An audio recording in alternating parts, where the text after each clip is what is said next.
j'espère que vous allez bien. Alors, avant de commencer, je vais faire le petit disclaimer. Je vous rappelle que je ne suis pas conseiller en investissement.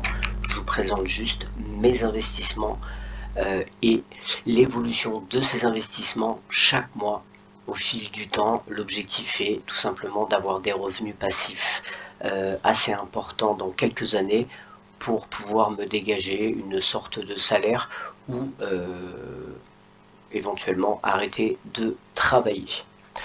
Alors, aujourd'hui, on va parler un petit peu de la récap du mois de décembre de la bourse. Je vais vous présenter un petit peu. Moi, mon objectif est essentiellement basé sur des actions à dividendes. Je sais qu'il y a un certain clivage. Il y a pas mal de personnes qui sont plus axées sur des entreprises à valorisation. Pour ma part, je préfère un petit peu la sécurité et être sur des entreprises qui versent un dividende depuis assez longtemps, mais en ayant aussi dans mon portefeuille un petit peu d'entreprises où je compte sur la valorisation et aussi quelques entreprises à risque qui donnent un fort dividende, mais où la société n'est pas forcément dans un état de santé optimal. Voilà. Donc on va commencer. Déjà, ma stratégie a été de diversifier sur plusieurs courtiers, de ne pas être sur un seul courtier. Donc je préfère, comme tous les investissements, diversifier, et chaque courtier, je vais avoir une stratégie un petit peu différente. On va commencer par la stratégie sur DEGIRO, où j'ai énormément d'entreprises aux États-Unis, essentiellement des rates ou des entreprises sur l'énergie, sur des holdings financiers et quelques entreprises canadiennes ou brésiliennes, surtout sur l'énergie ou sur les minières. Voilà.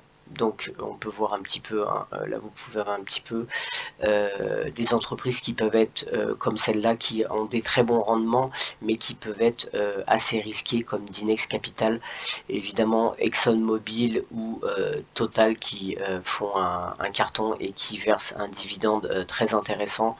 Je commence à investir sur cette propriété, sur cette action qui s'appelle Vici Properties, qui est vraiment très intéressant comme rate sur le long terme. Après, Whippy Carré, évidemment Realty Income, sur des minières au Canada, Rio Tinto, certaines entreprises risquées comme Rhythm Capital Corporation, qui amène un gros dividende à plus de 12%, mais qui peut être risqué. Il y a évidemment quelques entreprises françaises, mais très peu, comme Sanofi, entre autres. Au niveau de la santé, je ne suis pas trop sur la santé. Par contre, j'ai une grosse confiance sur AbbVie, qui verse d'ailleurs un très bon dividende. On va justement aller regarder un petit peu ça. Vous voyez là les dividendes qui sont versés là je viens juste d'avoir Total qui a versé un dividende supplémentaire. Vous pouvez donc voir, là je reçois des dividendes, et ma stratégie est tout simplement de réinjecter les dividendes pour acheter d'autres actions sur ce panel d'entreprises. Voilà, donc DEGIRO, c'est plutôt axé sur vraiment les entreprises américaines, et je continue à essayer de faire travailler les intérêts composés en réinvestissant tout simplement mes dividendes, et en investissant un petit peu. Alors actuellement je n'investis pas sur DEGIRO, pour le moment je suis plus axé sur la crypto-monnaie, et j'investis par contre chaque mois, on va aller voir sur le deuxième courtier, où d'ailleurs je ne paye pas de frais pour investir. On va donc passer sur Trade Republic. Voilà, donc Trade Republic, où je vous rappelle que vous pouvez faire des plans d'investissement programmés et vous ne payez pas de frais. Vous pouvez acheter des fractions d'actions, donc ça c'est hyper intéressant. Sur DEGIRO on ne peut pas le faire. Voilà. Donc vous voyez un petit peu là mon DCA pour Trade Republic.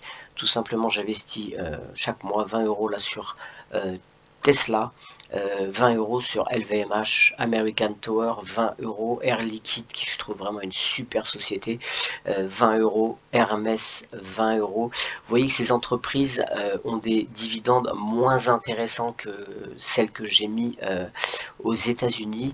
Donc là c'est plus des entreprises où je compte un peu sur la valorisation du montant des actions. Red Electrica qui est un fournisseur au niveau électrique d'énergie électrique en Espagne, mais qui fait un petit peu aussi dans l'Amérique du Sud. Apple, où j'ai vraiment une grosse confiance sur Apple, qui je pense que le prix va vraiment monter. Apple et Tesla, pour moi, c'est vraiment les entreprises qui vont monter. AXA, qui est vraiment une bonne entreprise française qui génère aussi un bon dividende. Et il y a un ETF, parce que je pense que l'hydrogène a de l'avenir, où j'investis sur un ETF sur l'hydrogène. Voilà. Voilà pour Trade Republic. Je vais juste vous montrer, alors ça fait pas très longtemps que je suis sur Trade Republic, je vais juste vous montrer un petit peu aussi quelques d'autres achats. J'achète un peu d'oil, gaz, des ETF sur l'oil et sur pétrole et gaz, Global Clean Energy sur les énergies renouvelables.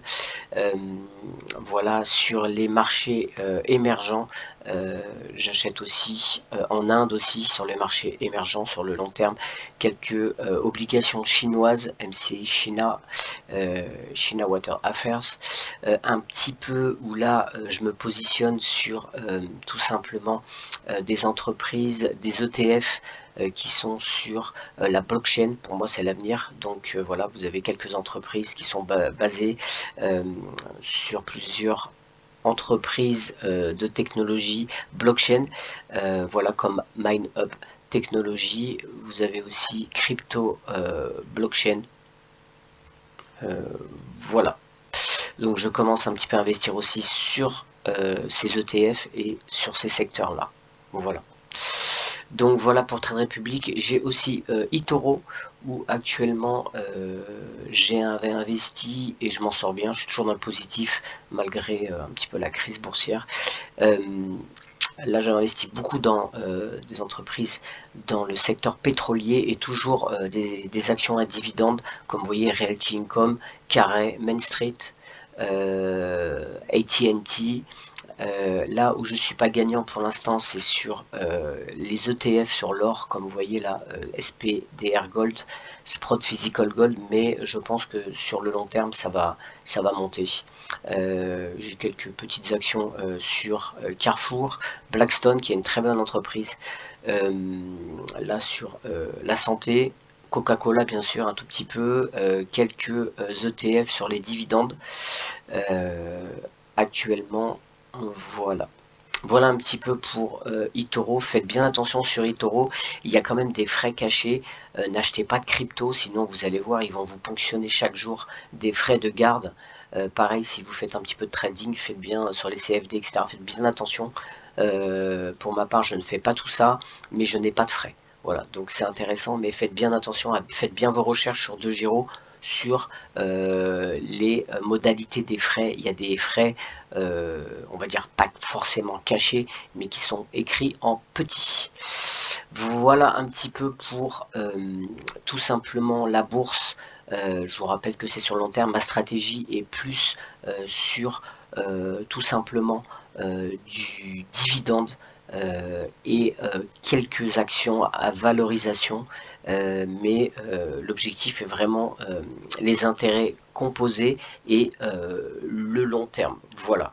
Bien sûr, je ne conseille pas d'être forcément que sur la bourse, mais d'avoir une partie de son capital sur la bourse peut être vraiment très intéressant. Et l'avantage aussi, c'est que par exemple par rapport au crowdfunding, c'est que vous avez de la liquidité. Du jour au lendemain, vous pouvez vendre vos actions si vous avez besoin d'argent. Si ça fait des grosses plus-values, bam, vous pouvez tout de suite revendre.